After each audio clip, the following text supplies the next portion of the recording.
Welcome to Care for Studies. चलिए अब start करते हैं हम सैम्पल पेपर पढ़ना। तो स्टार्ट करते हैं फिज़िक्स के साथ।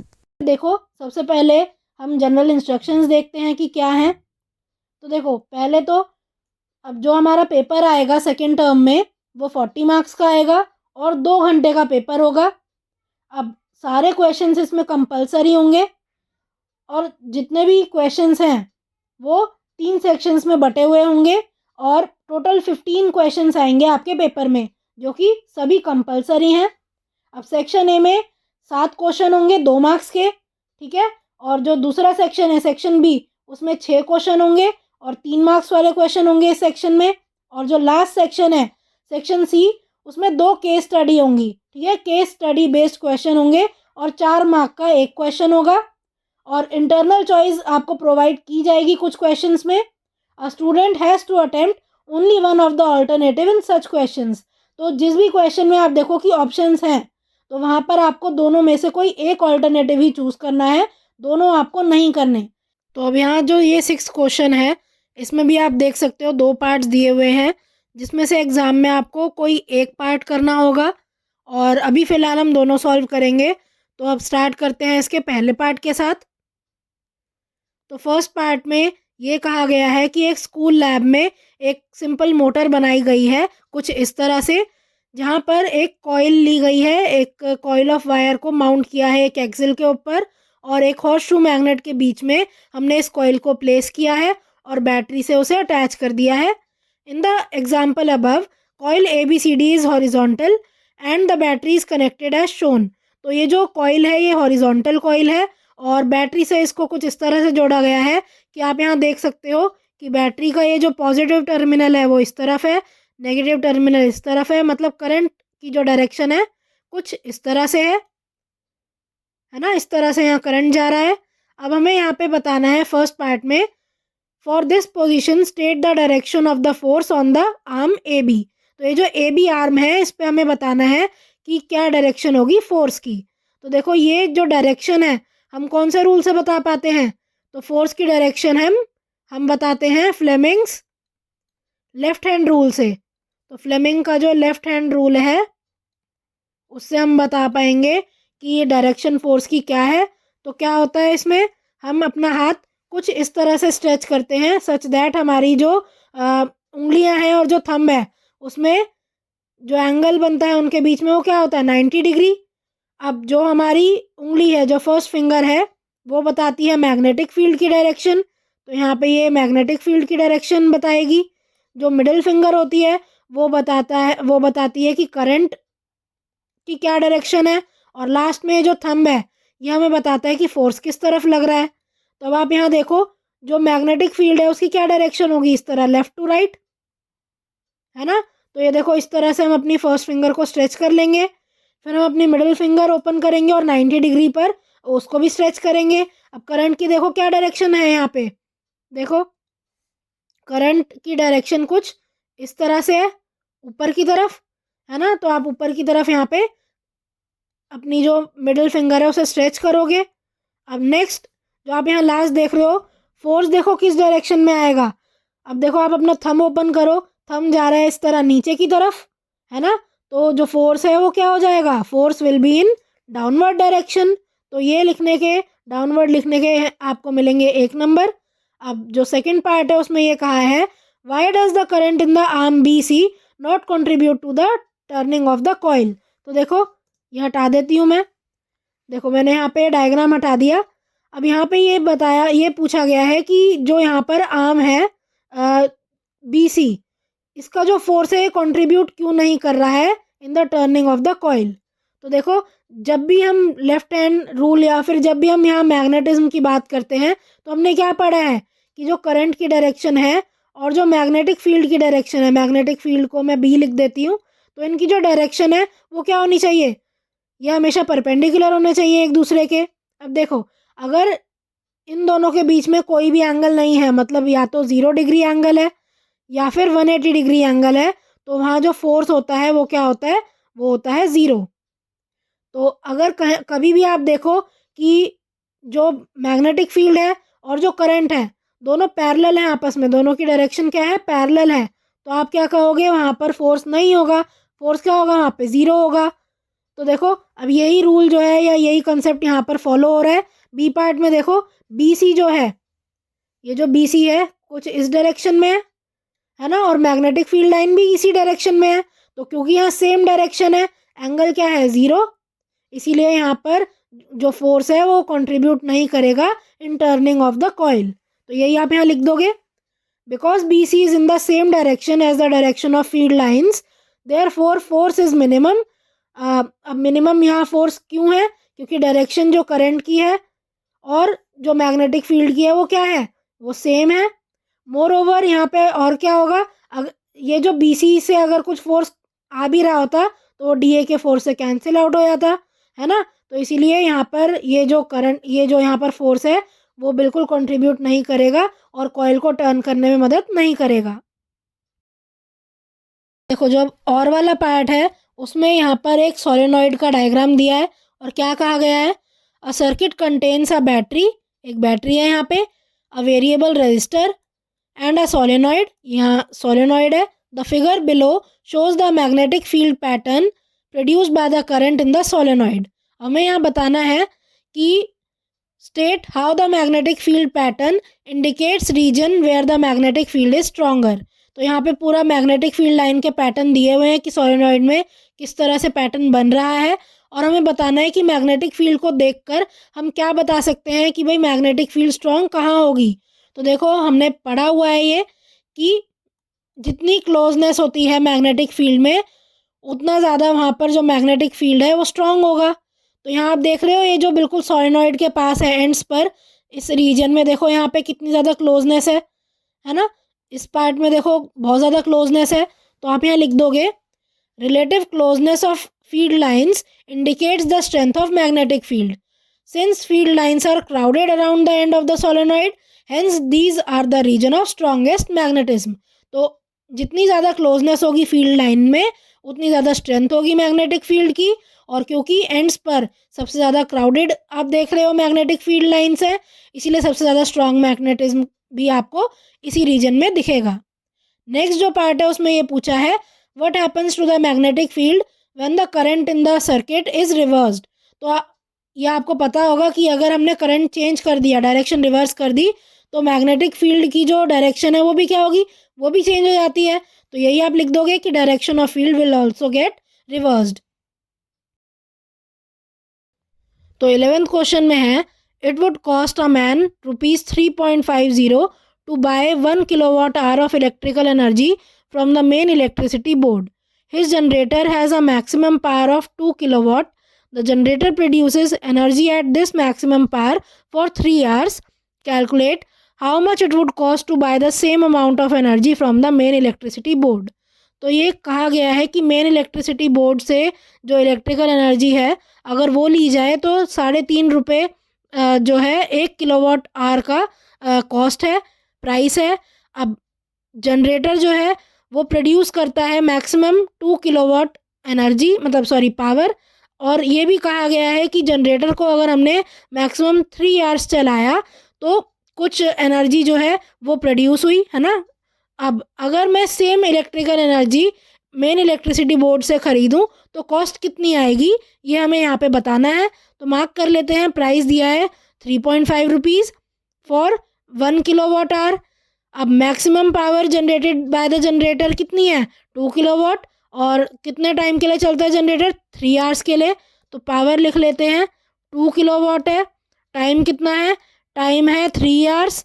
तो कितनी 3 घंटे में कितनी एनर्जी प्रोड्यूस कर दी होगी ये हम फॉर्मूले से देख लेंगे। देखो energy produce will be P multiplied by T, है ना, पावर इनटू टाइम ही तो होती है energy, power multiplied by time. अब पावर कितनी है, पावर यहाँ 2 किलोवाट है और टाइम 3 आवर्स है ना, तो इन्हें मल्टीप्लाई कर देंगे, क्या आ जाएगा 6 किलोवाट आवर, इतनी एनर्जी जो है वो बनी। अब हमें पता है कि 1 किलोवाट आवर का प्राइस है ₹3.5, तो फिर 6 किलोवाट आवर का कितना होगा, आप 6 मल्टीप्लाइड बाय 3.5 कर दो, आंसर आ जाएगा ₹21। तो इस तरह से आप इसमें फर्स्ट पार्ट का आंसर निकाल लोगे। तो अब यहाँ पे जो सेकंड पार्ट है उसमें है a student boils water in an electric kettle for 20 minutes using the same main supply. He wants to reduce the boiling time of water. To do so should he increase or decrease the length of heating element. Justify your answer. तो ये कहा है कि एक student पानी boil करता है electric kettle में और 20 मिनट उसे लगते हैं. तो अगर उसको रिड्यूस करना है बॉइलिंग टाइम तो उसे क्या करना पड़ेगा, हीटिंग एलिमेंट की लेंथ बढ़ानी पड़ेगी या घटानी पड़ेगी, और रीज़न भी हमें देना है. तो देखो आपको पता है अगर मुझे कोई भी चीज़ जल्दी गर्म करनी है तो क्या करूँगी मैं जो हीटिंग है या हीटिंग रेट है वो बढ़ाऊँगी, है ना. और देखो हीट का फॉर्मूला क्या होता है, हीट का फॉर्मूला होता है पावर इनटू टाइम. और अगर मुझे रेट ऑफ हीट बताना है तो रेट ऑफ हीट क्या होता है, रेट ऑफ हीट किसी भी चीज़ को आप टाइम से डिवाइड कर दो तो उसका रेट आ जाता है. ये क्या है, रेट ऑफ हीट हो गया ना, रेट ऑफ हीट. तो अगर मुझे रेट ऑफ हीट बढ़ाना है, रेट ऑफ हीट क्या हो गया, P इंटू टी अपॉन में टाइम, टाइम से टाइम कट गया तो क्या आ गया आंसर, पावर. तो मतलब मुझे पावर बढ़ानी पड़ेगी किसी भी चीज़ की, है ना. पावर अगर मैं बढ़ा दूंगी इस इलेक्ट्रिक एलिमेंट की तो क्या हो जाएगा, जो टाइम है वो कम हो जाएगा. तो देखो यही करेंगे हम.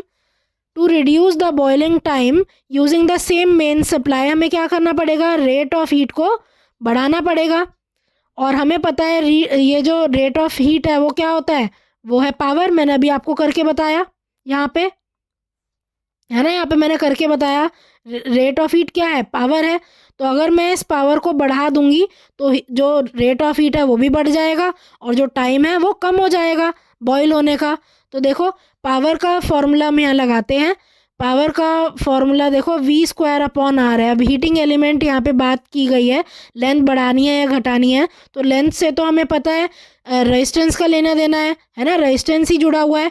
तो इसलिए पावर का ये वाला फॉर्मूला यूज़ करते हैं. अब यहाँ देखो पावर और रेजिस्टेंस क्या है, इन्वर्सली प्रोपोर्शनल है. तो मुझको रेजिस्टेंस को क्या करना पड़ेगा, डिक्रीज़ करना पड़ेगा जिससे पावर बढ़ जाए. तो रेजिस्टेंस में कम कैसे कर सकती हूँ, लेंथ को डिक्रीज़ करके, है ना. देखो आपको पता है रेजिस्टेंस क्या होता है, resistance is equal to rho L upon A. तो लेंथ और रेजिस्टेंस क्या है, डायरेक्टली प्रोपोर्शनल है. और इनके डायरेक्टली प्रोपोर्शनल होने से क्या हो गया, लेंथ को अगर मैंने कम किया तो रेजिस्टेंस कम हो जाएगा. रेजिस्टेंस कम होने से पावर बढ़ जाएगी. पावर बढ़ गई तो जो रेट ऑफ हीट है वो क्या हो जाएगा, वो भी बढ़ जाएगा. और जो हमारे पास पानी है वो भी जल्दी बॉईल होने लगेगा. तो इस तरह से आप ये पूरा यहाँ रीज़न दे दोगे और इस पूरे रीजनिंग के यहाँ पे आपको 2 नंबर मिलेंगे. और टोटल अभी ये जो ए और बी पार्ट मिला के ये 3 नंबर का क्वेश्चन है. तो अब ये जो नेक्स्ट क्वेश्चन है 12th क्वेश्चन, इसमें 2 ऑप्शन है. तो सबसे पहले फर्स्ट चॉइस वाला करते हैं हम क्वेश्चन. तो देखो इसमें एक डायग्राम दिया है और ये कहा है कि in the above circuit if the current reading in the ammeter is 2A मतलब 2 ampere, what would be the value of R1. तो R1 की ये अननोन वैल्यू हमें निकालनी है और हमें क्या दिया है, हमें बता रखा है एमीटर की रीडिंग. तो देखो आंसर मैंने यहाँ पूरा नीचे लिख दिया है यहाँ पे. तो देखो करना क्या है, सबसे पहले तो आप ये निकालो कि नेट जो यहाँ पर रेजिस्टेंस है वो कितना आएगा. देखो आपको पता है यहाँ पे वोल्टेज दी है 30 वोल्ट, है ना, और 2 एम्पियर का करंट दिया है. तो अगर मैं आपसे कहूँ नेट रेजिस्टेंस निकालो तो आप क्या करोगे, नेट रेजिस्टेंस निकालने के लिए आप ओम्स लॉ लगाओगे, है ना. आपके पास V भी है और I भी है तो ओम्स लॉ लगा दोगे आप. कितना आएगा, 30 अपॉन में 2 आएगा आपका आंसर 15 ओम्स. ठीक है, तो 15 ओम्स तो आपका हो गया net resistance of this circuit. अब क्या करोगे आप, देखो अब आप इक्विवेलेंट या नेट रेजिस्टेंस निकालो इसका. आपके पास ये सारे रेजिस्टेंस दिए हुए हैं ना, इससे अब आप निकालो कि भाई कितना आएगा नेट रेजिस्टेंस. तो देखो आपको पता है ये 5 ओम 10 ओम और ये जो R1 है ये क्या है, तीनों पैरेलल में दिए हुए हैं, है ना. तो अगर आप पैरेलल में निकालना चाहो तो क्या करोगे, अगर आपको नेट रेजिस्टेंस निकालना है पैरेलल का तो क्या करोगे, ये नेट की जगह मैं यहाँ पर P लिख देती हूँ जैसे कि इस आंसर में लिखा भी हुआ है.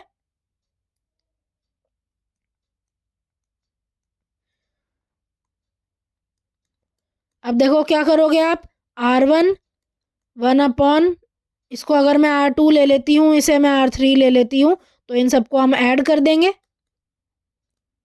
है ना। तो आ जाएगा इस पैरेलल सीरीज़ का जितना भी टोटल रेजिस्टेंस है। ऐड करो इसे 1+R1, R2 की जगह क्या रख दोगे 10, R3 की जगह रख दोगे 5। अब इसे सॉल्व करते हैं, क्या आ जाएगा एलसीएम लो आप, एलसीएम आएगा 10R1, है ना, 10R1 आएगा इसका एलसीएम। तो यहाँ देखो, यहाँ हमें 10 से मल्टीप्लाई करना पड़ेगा इसमें। इसको हम किससे मल्टीप्लाई करेंगे, इसको हम करेंगे R1 से मल्टीप्लाई, और इसको हम किससे करेंगे 2R1 से मल्टीप्लाई। क्या आ जाएगा सॉल्व करके, ऊपर आएगा 10 प्लस में 3R1 और नीचे आ रहा है क्या 10R1, ठीक है ना। तो ये आ गया हमारे पास 1/RP। तो RP कितना हो जाएगा, रेसिप्रोकल कर दो, 10RP अपॉन में 10R1 अपॉन में 10 प्लस 3R1, ठीक है ना। ये हो गया फर्स्ट। अब देखो ये जो पूरा सर्किट है इसका मैंने इतना हिस्सा निकाल लिया कि भाई इसका नेट रेजिस्टेंस कितना होगा। तो अब इस पूरे की जगह मैं एक नया रेजिस्टेंस लगा सकती हूँ पूरे आरपी वाला। तो देखो ये जो पूरा सर्किट है कुछ इस तरह से बदल जाएगा। यहाँ तो हो गया ये एमीटर, ये हो गई बैटरी, ये 6 ओम वाला मैंने यहाँ पर रजिस्टर लगा दिया यहाँ भी, और ये जो अब नेट मैंने अभी निकाला है आरपी जो कि क्या है 10R1 अपॉन में 10 प्लस 3R1, ये मैं लगा सकती हूँ। अब देखो ये तीनों रजिस्टर आपस में क्या है, ये सीरीज़ में है। तो क्या करेंगे, सीरीज़ में अगर मुझे निकालना है अब पूरे सर्किट का, अगर मुझे रेजिस्टेंस निकालना है, क्या करूँगी, इन तीनों के रेजिस्टेंस को ऐड कर दूँगी, है ना। सीरीज़ का क्या फॉर्मूला लगाते हैं हम, देखो सीरीज़ में अगर है अब ये, तो क्या करूँगी सबको ऐड कर दूँगी, 6 + 6 प्लस में ये वाला जो आया था 10R1 अपॉन में 10 प्लस 3R1 ऐड कर दूँगी इसे। तो देखो यहाँ पर इक्वेशन 1 इसी को दिया है स्टेप को, ठीक है। 6 + 6 क्या लिखा है 12 प्लस 10R1 अपॉन में 10 प्लस 3R1, इसे यहाँ पे इक्वेशन 1 इन्होंने मार्क किया है। अब देखो क्या किया है, 15 ओम मैंने पहले ही निकाला था कि जो कुल रेजिस्टेंस है वो कितना है 15 ओम। तो देखो इसको आर इक्विवेलेंट की जगह मैं 15 भी लिख सकती हूँ, है ना। तो हम यही कर देंगे, इसको हम इक्वेट कर देंगे 15 से। अब सॉल्व कर लेंगे, 12 इधर चला जाएगा, क्या हो जाएगा 15 - 12। तो 15 - 12 will be equal to 10R1 upon में 10 प्लस 3R1। अब सॉल्व करो, यहाँ सॉल्व कर देती हूँ मैं इसे। 15 - 12 क्या होगा 3, और ये 3 किसके बराबर है 10R1 अपॉन में 10 प्लस 3R1 के। इसको आप इस पूरे को इधर की तरफ ले जाओ, क्या आ जाएगा 30 प्लस में 3 3 ज़ा 9R1 इज इक्वल टू क्या 10R1। अब ये 9R1 इधर ले जाओ, माइनस हो जाएगा 10R1 से, तो क्या आ गया 30 इज इक्वल टू R1, है ना। तो 30 ओम्स आ गया हमारा आंसर कि ये है R1। तो देखो यहाँ यही किया गया है। सबसे पहले मैंने तो यहाँ पे पहले क्या निकाला है नेट रेजिस्टेंस निकाला है, बाद में पैरेलल का निकालना स्टार्ट किया है। यहाँ इन्होंने क्या किया है, सबसे पहले यही किया है कि 5 10 और R1 क्या है सीरीज लिखा है यहाँ, ये क्या है पैरेलल में है, पैरेलल कनेक्शन है इनका। तो पैरेलल का फॉर्मूला लगाया, फॉर्मूला लगा के पैरेलल का इन्होंने रेजिस्टेंस निकाल दिया। अब देखो नेक्स्ट 6 ओम के साथ ये आरपी क्या है सीरीज में है, तो इक्विवेलेंट रेजिस्टेंस इन्होंने निकाल दिया सबको ऐड करके। अब इन्होंने बाद में क्या निकाला है इसका इक्विवेलेंट रेजिस्टेंस जो कि है 15, है ना 15 ओम्स। और अब क्या कर दिया, इन दोनों को इक्वेट कर दिया जैसे हमने यहाँ पे किया है, और आंसर निकाल लिया कि R1 है 30 ओम्स। तो अब जो ऑप्शन वाला क्वेश्चन है, जो और वाला क्वेश्चन है वो भी कर लेते हैं। देखो calculate the total resistance of the circuit and find the total current in the circuit. तो अब ये जो सर्किट है इसमें हमें टोटल रेजिस्टेंस और टोटल करंट निकालना है। तो देखो क्या करेंगे, सबसे पहले देखो आप सर्किट देखो, और R3 R4 देखो क्या है आपस में सीरीज़ में है, तो इनका एक बार आप इक्विवेलेंट रेजिस्टेंस निकालो। तो मान लो इसका इक्विवेलेंट रेजिस्टेंस है R5 और ये दोनों सीरीज़ में है, तो क्या करोगे आप इन दोनों को ऐड कर दोगे, है ना। तो R3 R4 को आपने ऐड करा जो कि क्या है 6 + 4 इज इक्वल टू 10 ओम। तो 10 ओम क्या आ गया इक्विवेलेंट रेजिस्टेंस आ गया इन दोनों का, है ना। तो देखो स्टार्टिंग स्टेप यहाँ भी इन्होंने यही किया है, इक्विवेलेंट रेजिस्टेंस निकाला है, और 3 और R4 को ऐड करके 10 ओम निकाल लिया, और ये है आधे मार्क का ये वाला पार्ट है इतना। अब देखो नेक्स्ट क्या किया है इन्होंने। अब ये जो अभी हमने निकाला इक्विवेलेंट रेजिस्टेंस, तो R3 और R4 की जगह मैं ये वाला रेजिस्टेंस यहाँ लगा सकती हूँ, R5 है ना। ये हो गया R2 और ये है R1 और ये है बैटरी। तो अब हमारे पास कुछ इस तरह का ये सर्किट बन गया, सिंप्लीफाइड सर्किट कुछ इस तरह बन गया, जब मैंने R3 और R4 की जगह R5 लगा दिया। अब देखो ये जो R2 और R5 हैं, R2 और R5 हैं, आपस में क्या है, पैरेलल है ना, पैरेलल कनेक्शन से जुड़े हुए हैं। तो क्या करेंगे, अब इन दोनों का इक्विवेलेंट रेजिस्टेंस निकालेंगे और इसको R6 से रिप्रेजेंट कर देते हैं। यहाँ R6 से किया है ना, तो चलो हम भी R6 से ही कर देते हैं। तो 1/R6 या फिर जो पैरेलल का इक्विवेलेंट रेजिस्टेंस आएगा क्या आएगा, 1/R2 और 1/R5 को ऐड करके। तो R2 कितना है 10, R5 कितना है अभी हमने निकाला कितना है ये 10 ओम, क्या आएगा 10 अपॉन ऊपर क्या आएगा 2, तो R6 आ गया, इससे R6 आ गया 10 अपॉन में 2 जो कि क्या है 5 ओम्स है ना, 5 ओम्स आ गया। तो देखो ये 5 ओम्स निकालने का क्या है, फिर से आधा नंबर है इस चीज़ का। अब देखो नेक्स्ट, अब आप ये आधा नंबर इसका है, अब आप इस सर्किट को फिर से सिंप्लीफाई कर दो। देखो सिंप्लीफाई करने के लिए क्या करोगे आप, R2 और R5 की जगह ये जो इक्विवेलेंट रेजिस्टेंस है R6 ये लगा दोगे, तो कुछ सर्किट इस तरह बन जाएगा। R1 तो अपनी जगह पे है और ये R6 मैंने लगा दिया यहाँ पे, है ना। अब देखो R1 और R6 क्या है, सीरीज़ में है ना। तो क्या करोगे आप, इक्विवेलेंट रेजिस्टेंस निकालने के लिए ये जो R1 है 7 ओम और ये जो आया R6 5 ओम, इनको ऐड कर दोगे। तो देखो ऐड करके क्या निकाला हुआ है 12 ओम। तो ये 12 ओम क्या हो गया, इक्विवेलेंट रेजिस्टेंस पूरे सर्किट का, है ना। पूरे सर्किट का जो इक्विवेलेंट रेजिस्टेंस है वो कितना आ गया 12 ओम। अब देखो V वोल्ट यहाँ दिया हुआ था, कितनी वोल्टेज है 24 वोल्ट दिया हुआ था, हमें टोटल करंट निकालना है तो ओम्स लॉ लगा देंगे हम। ओम्स लॉ क्या होता है, V = IR, करंट निकालना है तो V/R कर दोगे आप, और 24 डिवाइडेड बाय 12 करो आप, कितना आंसर आ जाएगा, आ जाएगा हमारे पास आंसर 2 एम्पियर। तो आपको यहाँ पर स्टेप मार्किंग दी हुई है, पहले वाला ये जो इतना पार्ट है इसका आधा मार्क्स, इस वाले पार्ट का आधा मार्क्स, उसके बाद इक्विवेलेंट रेजिस्टेंस जो निकाला उसका 1 नंबर, और एंड में करंट निकालने का 1 मार्क। हो गया टोटल ये 3 नंबर का क्वेश्चन। तो ये जो क्वेश्चन है ये लास्ट क्वेश्चन है सैम्पल पेपर का। यहाँ पे देखो क्या किया है, Ansari sir was demonstrating an experiment in his class with the setup as shown in the figure below. तो ये जिस तरह आप ये सेटअप देख रहे हो इस तरह का एक सेटअप बनाया गया है यहाँ पर, और एक एक्सपेरिमेंट यहाँ पे किया गया जिसमें क्या किया है, a magnet is attach to the spring. तो आप देख रहे हो ये एक स्प्रिंग है और स्प्रिंग से यहाँ पे मैग्नेट को अटैच किया गया है। नेक्स्ट क्या किया गया है, magnet can go in and out of the stationary cell of the stationary coil. तो क्या किया है, यहाँ देखो ये एक पूरी कॉइल है ना, ये मूव नहीं कर रही कॉइल, ये एक ही जगह पे फिक्स्ड है, इसीलिए इसको कहा है कि क्या है ये एक स्टेशनरी कॉइल है। अब मैग्नेट इसके अंदर और बाहर जा सकती है, जैसे आप देख रहे हो मूवमेंट हो सकता है।